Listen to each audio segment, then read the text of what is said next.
Baik, kepada kedua kelas Asari, silakan siapkan teman-temannya.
Baik, apa kabar semuanya?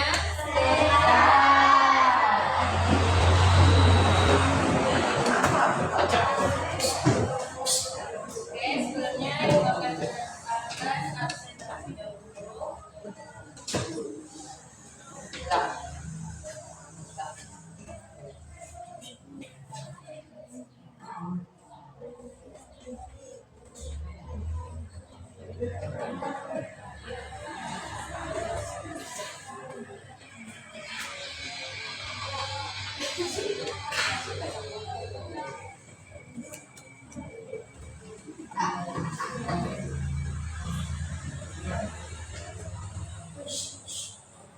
Anggun, Bella Pertiwi, Bunga Lestari,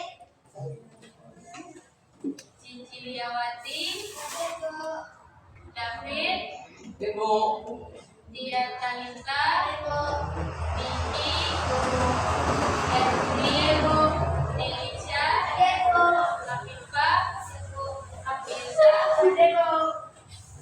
Kaisan,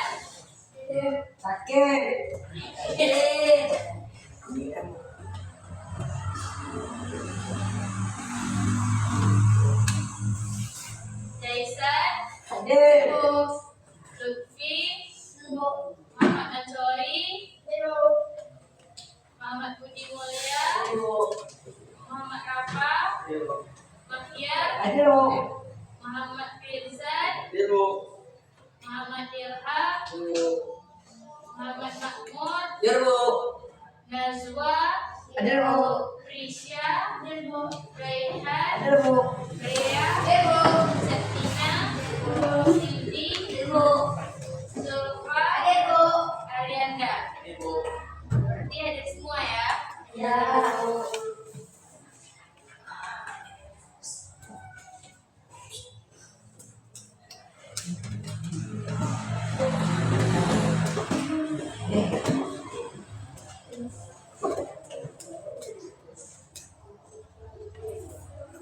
Kalian ada yang tahu apa materi kita hari ini? Materi kita IPS tentang kegiatan distribusi.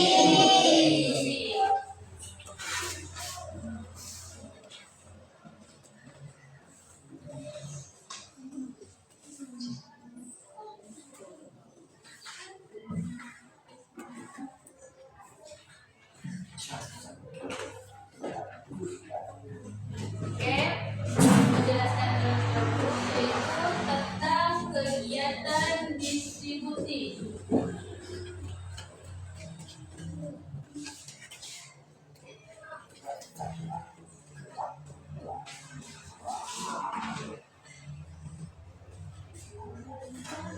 Apa itu kegiatan distribusi?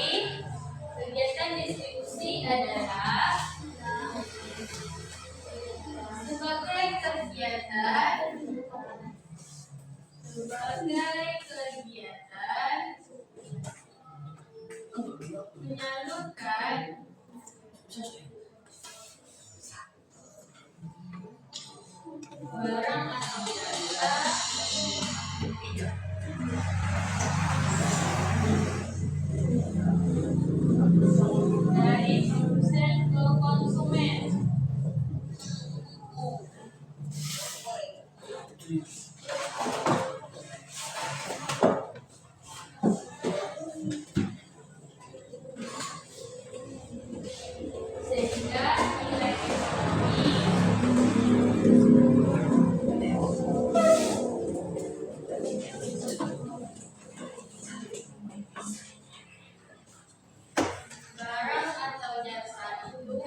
dari kegiatan distribusi. Yang pertama, mempercepat sampainya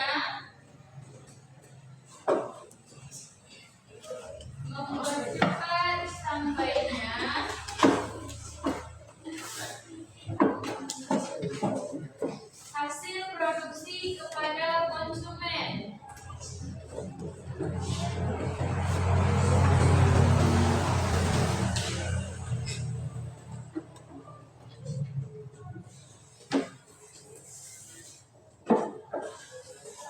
Yang kedua yaitu tujuannya tercapainya pemerataan produksi. Tercapainya pemerataan produksi. Yang ketiga, menjaga kesinambungan produksi. Menjaga kesinambungan produksi.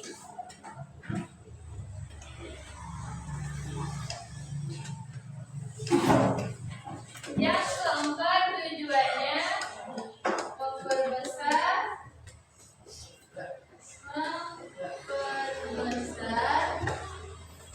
dan meningkatkan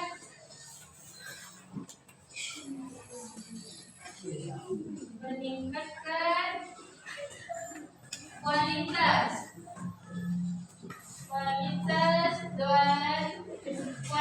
dan kuantitas produksi.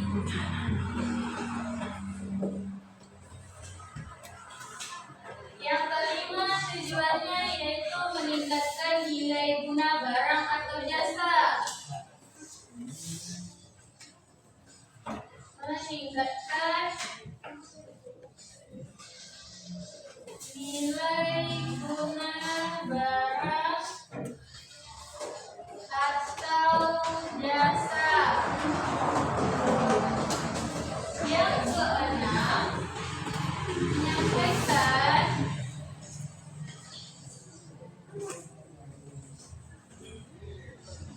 menyampaikan barang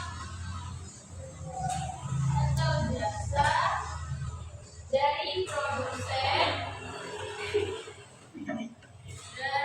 produsen ke konsumen. Oke, itulah dia tujuan dari kegiatan distribusi. Ulangi, tujuan dari kegiatan distribusi yang pertama yaitu mempercepat sampainya hasil produksi kepada konsumen. Yang kedua yaitu tercapainya penyerataan produksi. Yang ketiga yaitu menjaga kesinambungan produksi. Yang keempat yaitu memperbesar dan meningkatkan kualitas dan kuantitas produksi. Yang kelima yaitu meningkatkan nilai guna barang atau jasa. Yang keenam, menyampaikan barang atau jasa dari produsen ke konsumen. Itulah dia tujuan dari kegiatan distribusi.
macam-macam lembaga distribusi. Yang pertama yaitu pedagang.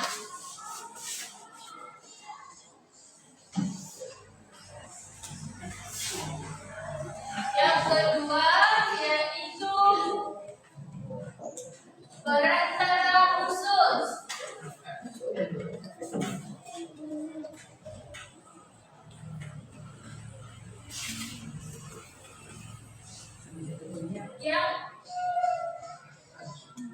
Yang ketiga yaitu ekspor dan impor.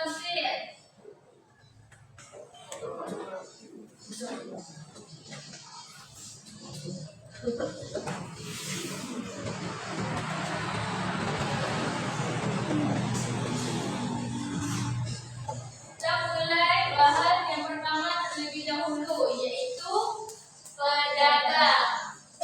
Pedagang adalah orang atau badan yang membeli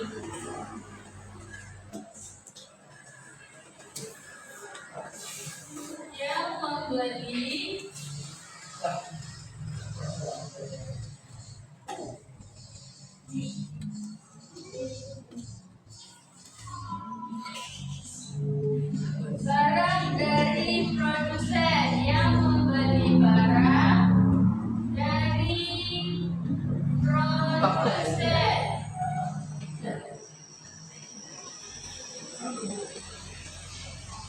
Baik secara langsung maupun melalui perantara.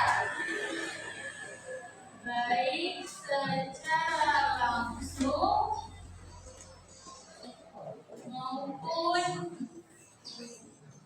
melalui perantara.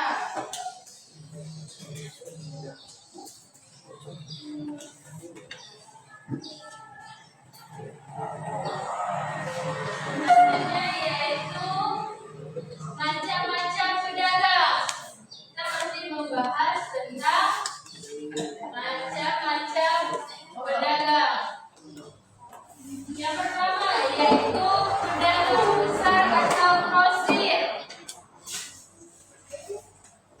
Pedagang besar atau grosir. Apa itu pedagang besar atau grosir? Pedagang yang melaksanakan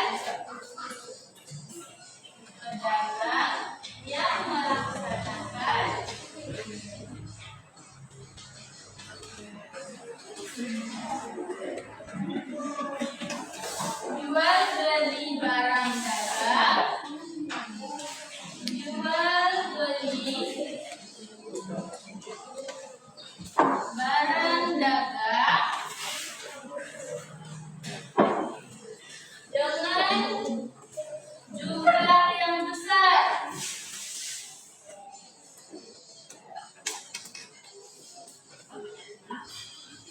Yang besar.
materi pelayanan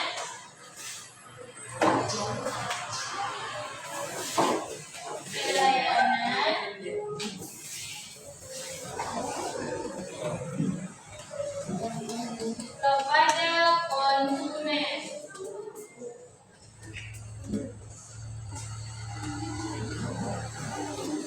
Oke, itulah dia macam-macam dari lembaga distribusi yang bagian satu, yaitu pedagang. Yang pertama yaitu tadi apa? Pedagang besar atau grosir. Yang mana pedagang besar atau grosir ini yaitu pedagang yang melakukan jual beli barang dengan jumlah yang sama. Yang selanjutnya yaitu pedagang kecil atau eceran. Yang mana pedagang ini melakukan jual beli dengan jumlah barang yang kecil. Selanjutnya yaitu pedagang barang-barang khusus. Yang mana pedagang yang menjual barang-barang khusus ini merupakan dia menjual barang-barang khusus dari hasil produksinya. Selanjutnya yaitu pedagang jasa atau biro. Yang mana pedagang ini yaitu memberi pelayanan kepada konsumen. Itulah dia macam-macam lembaga distribusi yang bagian satu tentang pedagang.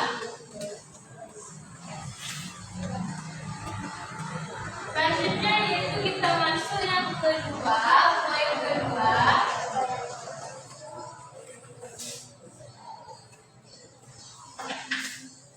Yaitu perantara khusus.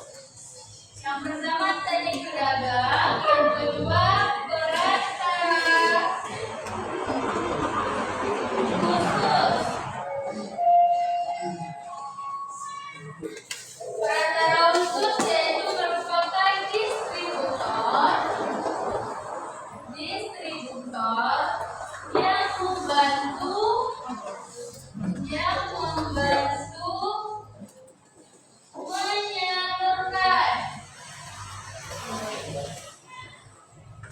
menyalurkan barang dari produsen. Kepada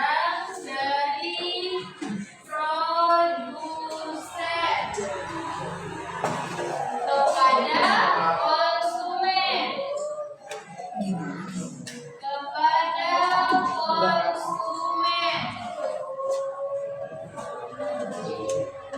Adapun apa saja termasuk dengan perantara khusus ini? Yang termasuk ke dalam perantara khusus ini yang pertama yaitu agen. Agen adalah orang atau badan sebagai perantara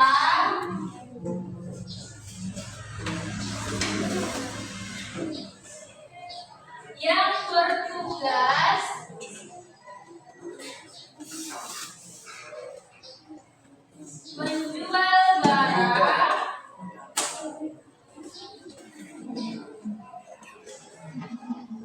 menjual barang dagangnya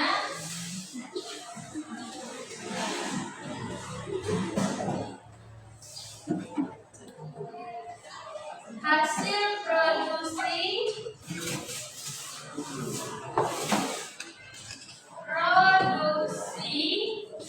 milik produsen kepada konsumen.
Oke, sebelum kita lanjut ke materi selanjutnya, kita ekspresi terlebih dahulu kepada anak-anak yang silakan berdiri semuanya.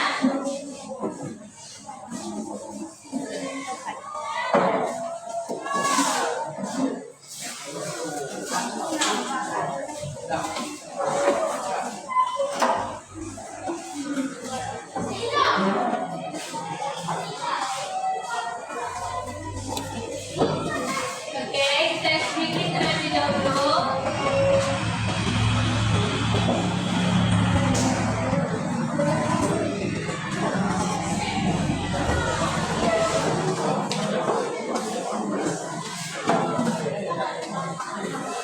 Oke, kita dengan semuanya.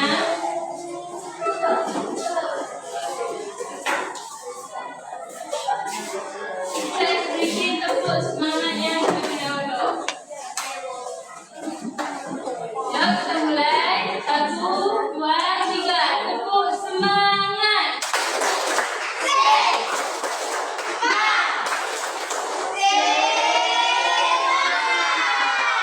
Sekali lagi, tepuk semangat.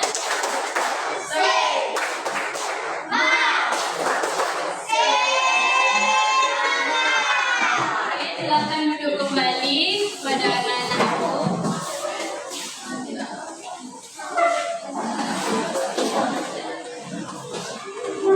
Oke, selanjutnya yaitu kita masuk ke bagian B, yaitu makelar.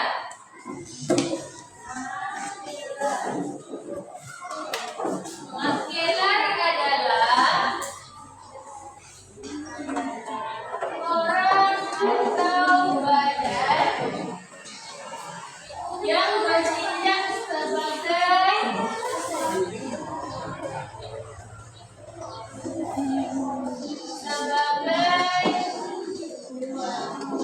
perantara.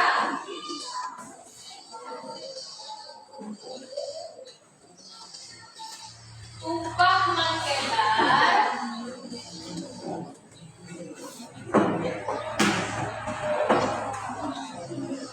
disebut dengan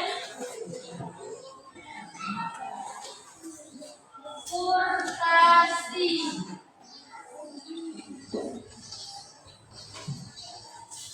Selanjutnya yaitu orang yang menyuruh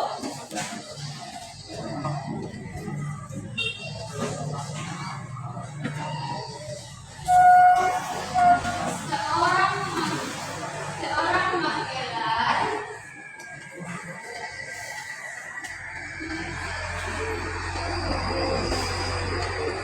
disebut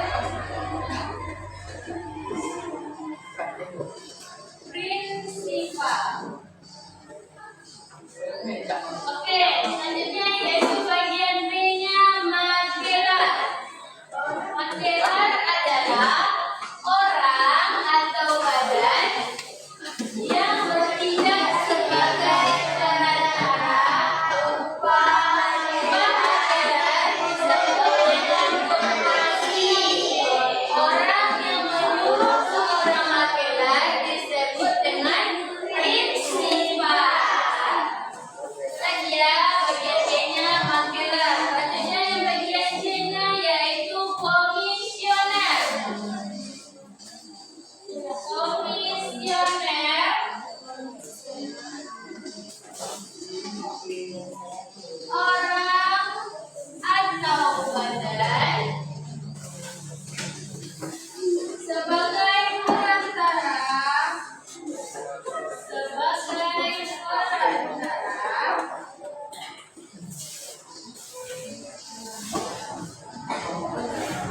pedagang yang kegiatannya menjual beli.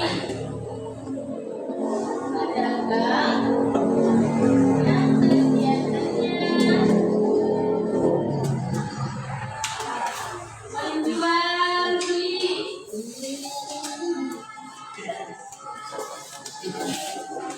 Menjual beli.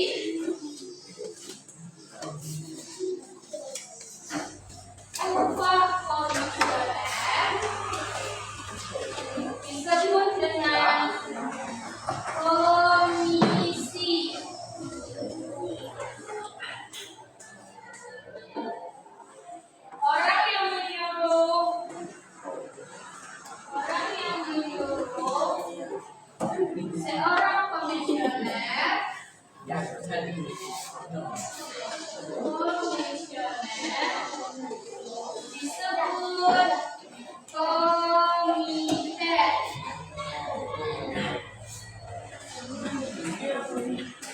Yang bagian C yaitu komisioner, yang mana orang atau badan sebagai perantara pedagang kegiatan jual belikan. Upah komisioner yaitu disebut dengan komisi. Orang yang menyuruh komisioner adalah komite. Sampai di sini paham?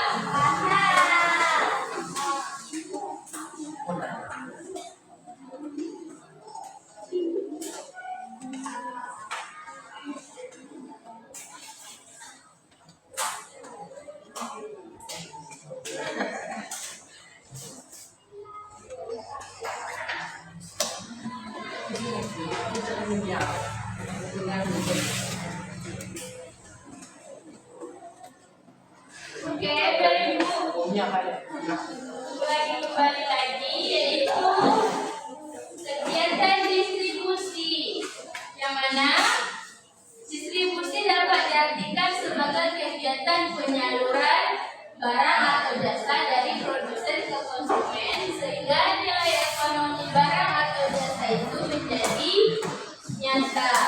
Selanjutnya yaitu kita melaksanakan tugas LKPD secara individu.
Oke, sudah siap semuanya? Ya. Silakan kumpulkan satu orang aja.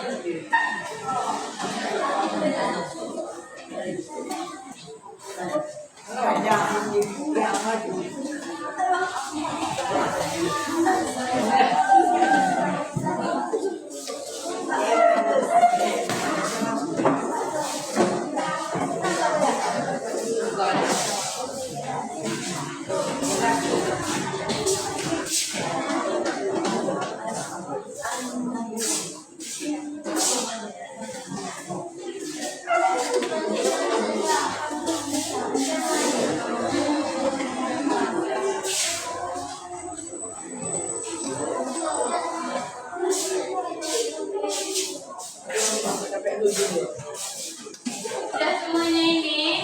Ya. Oke, siapa yang mau ke depan untuk membaca hasil kerjanya? Apa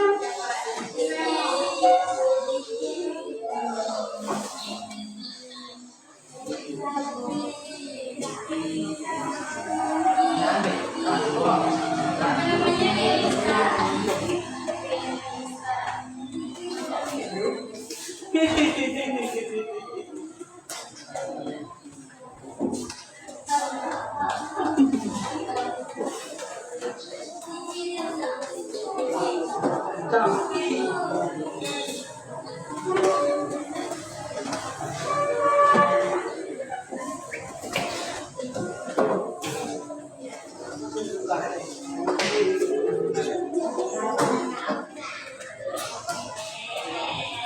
Silakan perhatikan teman-temannya. Ada soalnya, baca jawabannya. Silakan perhatikan teman-temannya. Segala usaha atau kegiatan manusia membuat, menghasilkan atau meningkatkan nilai kegunaan suatu barang dan jasa sehingga dapat digunakan untuk memenuhi kebutuhan manusia disebut konsumsi. Kegiatan produksi tidak hanya bertujuan untuk menghasilkan barang dan jasa. Tujuan kegiatan produksi antara lain meningkatkan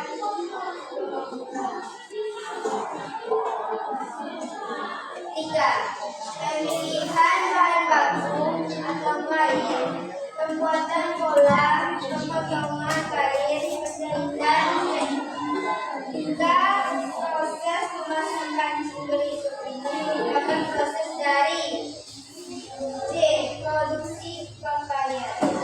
4. Berikut ini contoh dari faktor produksi alam atau sumber daya alam adalah C. Tenaga kerja yang lebih banyak menggunakan dan pikiran dalam proses produksi, misalnya perencanaan busana dan editing buku disebut dengan tenaga kerja. B. Tenaga kerja jasmani. 6. Tenaga yang memerlukan pendidikan khusus sebelum bekerja, contohnya guru, dokter, perawat. Disebut A. Tenaga kerja nyata. Modal tetap adalah modal yang tidak langsung habis sekali pakai, dapat dipakai lebih dari satu kali berganti. Misalnya A. Bodoh. 8. Mengkombinasikan konsep produksi sehingga dapat menghasilkan barang atau jasa disebut B. Keahlian bidang teknis. 9. Contoh dari kegiatan produksi adalah B. Membeli perabotan rumah. 10. Pernyataan tentang barang apa yang akan diproduksi disebut dengan A. Oke, silakan pertama untuk mengajukan.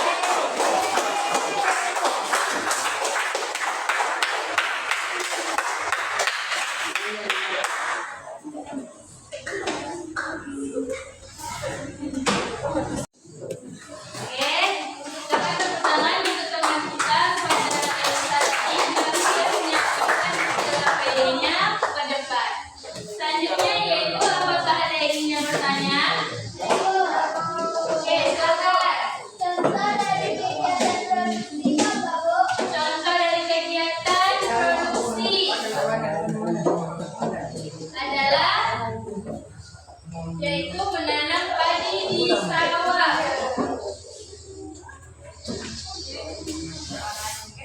Ada lagi yang ingin bertanya? Saya, Bu. Oke, silakan. Faktor produksi. Oke, nanti tepuk tangan untuk teman kita dari kelas yang sudah membacakan idenya ke depan. Oke, selanjutnya apakah ada lagi yang ingin bertanya? Saya, Bu. Oke, silakan Ria. Macam-macam pedagang pada distribusi apa, Bu? Macam-macam pedagang pada distribusi. Yang pertama yaitu pedagang besar atau pedagang grosir. Yang kedua yaitu pedagang kecil atau eceran. Yang ketiga yaitu pedagang barang-barang khusus. Yang keempat yaitu pedagang jasa atau biro. Pedagang grosir atau pedagang besar biasa disebut dengan pedagang yang melaksanakan jual beli dengan jumlah yang banyak dan besar.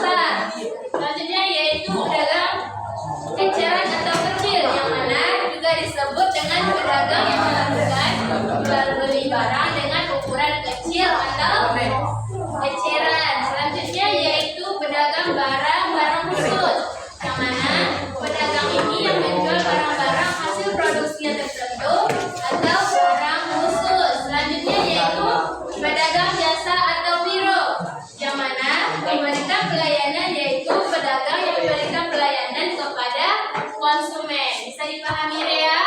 Bisa. Oke, selanjutnya apakah ada lagi yang ingin bertanya? Saya mau. Oke, silakan. Apa saja kegiatan agen Bu?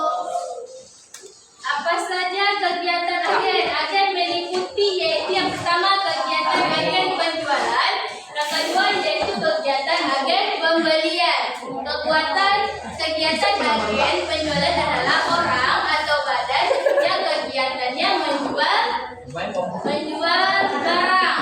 Sedangkan agen pembelian adalah orang atau badan yang kegiatannya membelikan barang. Sampai di sini sudah bisa dipahami? Oke, selanjutnya yaitu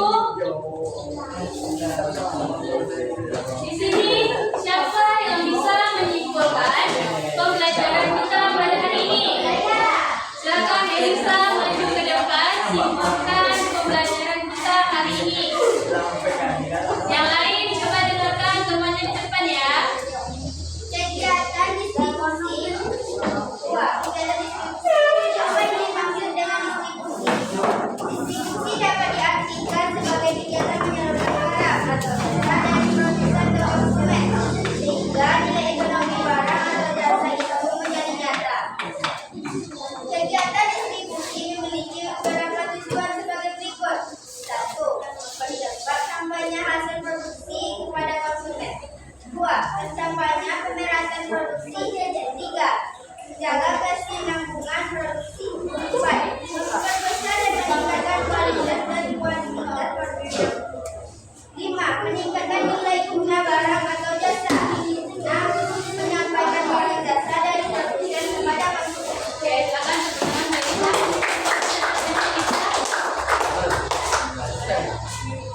Oke, silakan duduk kembali.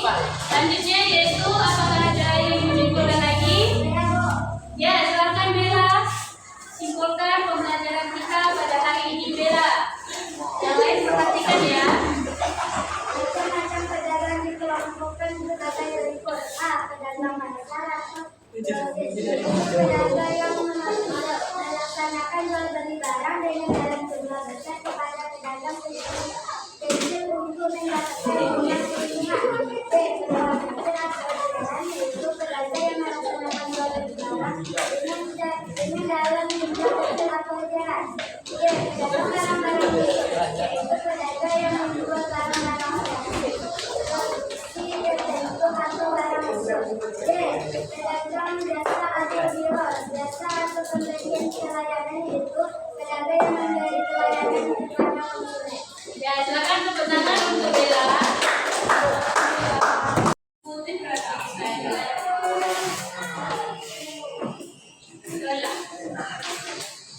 Oke, terima kasih kepada Elisa dan Bella. Selanjutnya yaitu di sini Bu Angga menyimpulkan materi pembelajaran kita hari ini. Apa yang dimaksud dengan distribusi? Distribusi adalah sebagai kegiatan penyaluran barang atau jasa dari produsen ke konsumen, sehingga nilai ekonomi barang atau jasa itu menjadi nyata. Apa saja tujuan dari kegiatan distribusi? Tujuan dari kegiatan distribusi yang pertama adalah mempercepat sampainya hasil produksi kepada konsumen. Yang kedua yaitu tercapainya pemerataan produksi. Yang ketiga yaitu menjaga kesinambungan produksi. Yang keempat yaitu memperbesar dan meningkatkan kualitas dan kuantitas produksi.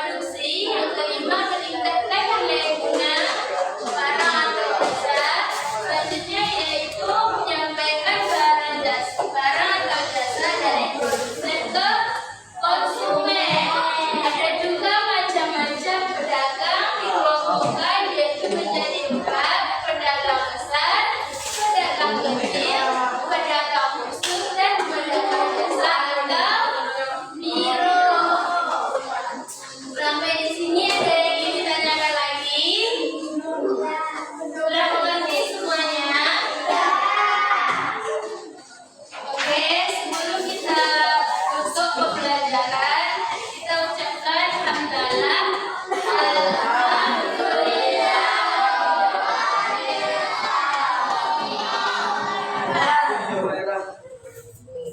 Oke, kepada ketua kelas, silakan